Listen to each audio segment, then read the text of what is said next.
what makes a cameo bad exactly? Let's talk about that. Welcome back, you beauties. This is Beyond the Screen, and I am your guest host for this video, Amanda McKnight. If you like superhero content and comics, you can catch me over on our Top 10 Nerd channel normally. Today though, we're talking about Netflix series, particularly awful cameos, as we count down the top 10 worst celebrity cameos in a Netflix series. Which cameos do you despise, and which do you love beyond belief? Let us know in the comments. Number 10. Aaron Paul. Aaron Paul is back in Black Mirror Season 6, and while some are excited to see him return to the series, there are others who might be a bit more apprehensive, considering what his Season 4 appearance entailed. Or rather, I guess didn't entail, I should say. Most people know Aaron Paul from the fame of Breaking Bad. In this series, Paul played Jesse Pinkman, Walter White's kinda right-hand man. However, fans of the actor may be getting prepared to be disappointed again thanks to his all-too-short cameo in Black Mirror in Season 4. Here, he was not one of the central characters in the episode, but instead played a gamer who threatened and attempted to destroy the USS Callister. Granted, at least in this newest season of the existential, horrific sci-fi show, it looks like Paul will have more to do in the episode titled Beyond the Stars, which takes place supposedly in 1969 in an alternative world.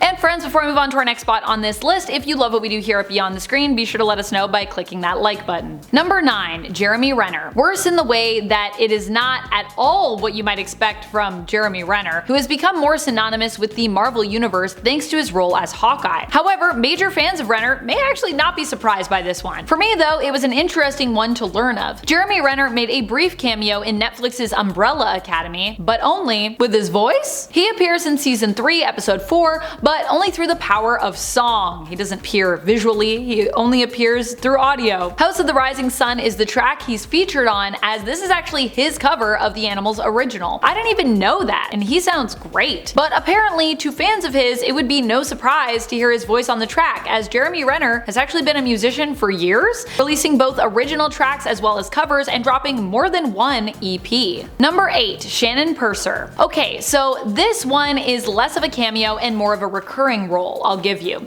But at the end of the day, to me it felt like the approach to Barb in Stranger Things was so cameo that it kinda actually hurt me. Barb was a character whose sacrifice really wasn't felt as much. I mean, we as the audience definitely felt it, but the series itself didn't seem to line up in its depiction with the hurt that both we felt as an audience watching the show and that seemed to be reflected in Nancy's reaction. I love Stranger Things, but for me, this has always been one of the most disappointing parts of the show. However, I will say that the loss of Barb seems to have provided a great learning experience for the creative team behind it, including the Duffer Brothers, who have really only gotten better at turning the screw when it comes to how we process loss in the series. From Bob to Billy to Chrissy to Eddie, it's really only gotten better as time has gone on, so it seems the cries for justice for Barb were not in vain. It was a good learning experience. Still, I want to see Barb return at some point. I know she's never coming back though.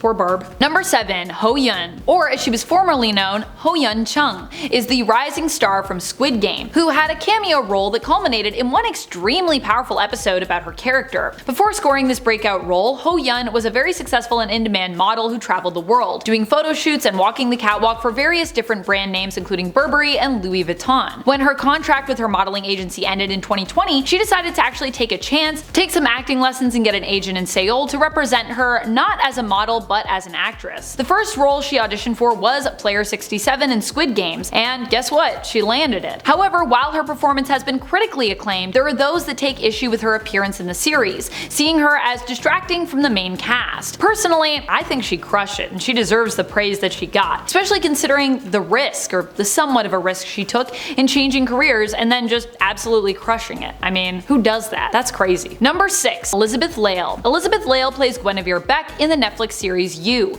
a series many people became obsessed with, but one I personally still haven't seen yet because the premise never really captured me. I guess when it comes to Netflix shows about serial killers, I'd rather watch something based somewhat in the world of reality that shows killers more for who they are, than, fantasy. But that being said, I have heard a lot of great things about You, and people have told me that it might not be quite what I expect in regards to it fantasizing serial killers. Still, for now, I'll stick to just loving the criminal Netflix series that honestly was robbed of more seasons. It deserved so much more.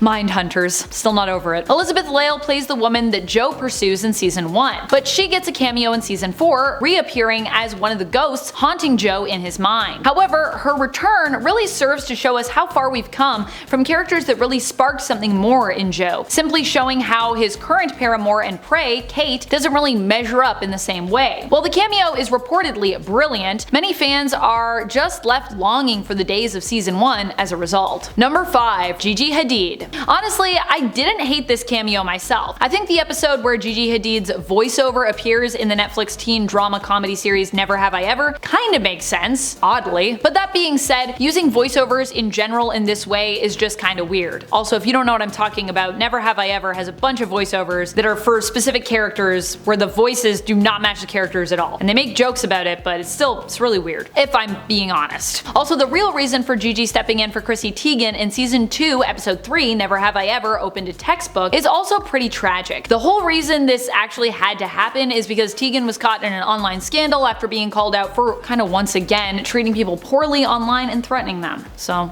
yikes. Number 4. Victoria Pedretti. Victoria Pedretti returns in season 4 of You as Love Quinn, who honestly was probably the best match for Joe and was his main love interest in season 2 of the series. Her reappearance as another ghost-haunting Joe only makes us realize even more how lacking the emotional connection is between Kate and Joe. Granted, that's probably the point of her appearance here, and it's definitely done well. But still, revisiting love in his mind makes us yearn for the days when he had that perfect match in Quinn, who admittedly was actually hunting Joe herself. But you know what they say, a serial killer dating a serial killer can never work. Actually, I feel like no one has ever said that, because the idea of that even happening is so outlandish. But hey, here we are. It's a saying now. Maybe. Maybe I just made it a saying. We can make it one together. Spread the word.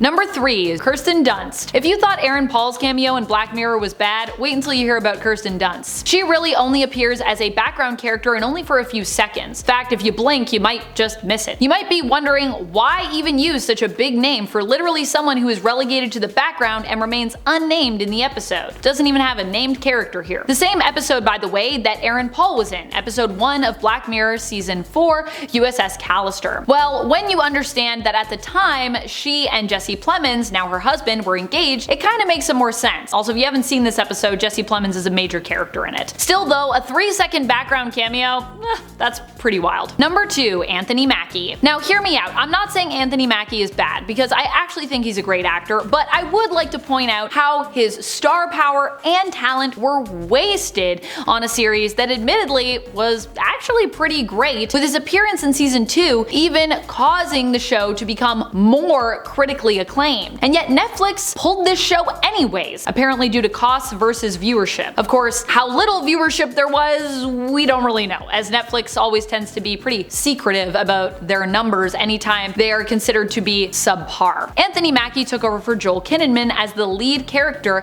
Takeshi Kovacs in season 2 of Altered Carbon. So no, this is one where it also isn't quite a cameo, more of a recurring role, but that was often intended to be tied to one season, as in the futuristic cyberpunk world of Altered Carbon, the wealthy and influential find ways to live forever by basically uploading their consciousness and memories into a new body, referred to in the world as resleeving. Still, to cast Anthony Mackie, make the show even better, just to cancel it, whew, feels pretty unforgivable to me. Number 1, Freya Allan. Again, what a waste of an appearance. The Witcher Blood Origin in general was just kind of a waste of great talent if you ask me. Although I was hyped to watch this show initially, I have yet to do so, because after it was released, I really heard nothing about it. So the only hype that I had was leading up to it, then it was released, then I heard nothing. Now, going back to take a look at some of the spin-off content, I'm kinda just disappointed when it comes to The Witcher. They put a great cast together and then squandered it on a spin-off that didn't have as strong or compelling of a story as the main series. Now, if you haven't watched the entire spin-off series, you might be surprised to hear that Jaskier isn't the only Witcher main series cameo. Freya Allan also appears reprising her role as Ciri, but not until the very end of the series in a post-credits scene. And what's more, the scene actually has vital information that connects it back to the main Witcher show. But of course, you'd only know that if you made it to the end or heard about it via the internet, like this video. That's about it. Until next time, be kind to yourself and each other, and remember to drink water. It's good for you.